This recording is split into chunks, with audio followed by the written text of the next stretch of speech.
Now, let me play something else. The president has been saying that, what's his name? John Gruber. John Gruber.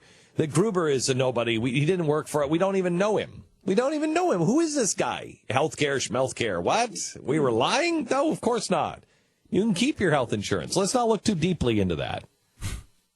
We have Gruber on testifying. We have him on tape at conferences explaining how he was in the room with the president and everything else. Here's some new audio. You've already drawn. This is from 2006. You've already drawn some of the brightest minds from academia and policy circles. Many of them I've stolen ideas from liberally.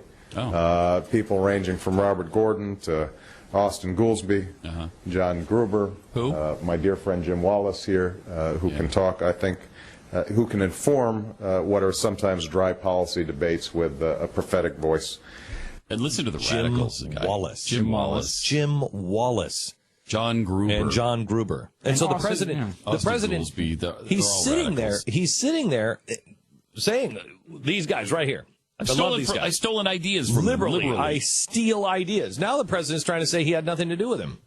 And by the way, how do you feel, honestly, how does Van Jones feel just being abandoned and kicked to the curb like that? Hey, I don't know. I think to some degree, if you have the attitude of a John Gruber, you accept this. You say, my fault. Shouldn't have told the truth. I was so proud of myself. He's a person who obviously believes in the progressive cause so much that you're probably right. I don't think he cares. Oh, he does. Yeah, he probably does. And think of those names, first of all. I can't remember who the first name was, but you had Jim Wallace, who wound up to be essentially the new Jeremiah Wright. He was his spiritual advisor, very close to the president. A Marxist. Austin Goolsbee, the chairman of the Council of Economic Advisors for the president. That's how high level that guy was.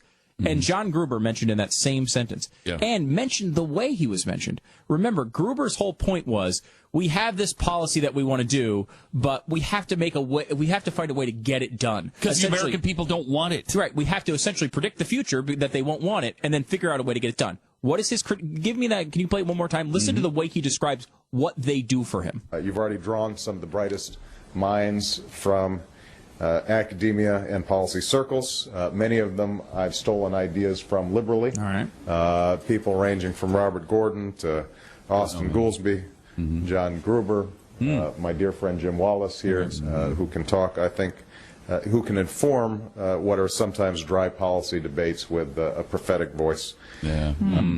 Dry policy debates. Well, what's going to happen? What do we need to do with this law? With prophetic, they're essentially making it. You're talking about the politics of it.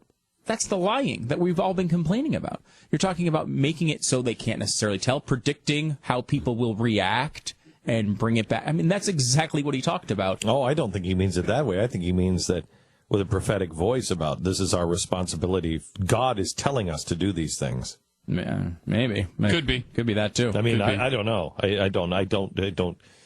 I'm done predicting the president. I have no idea how he thinks. I really don't.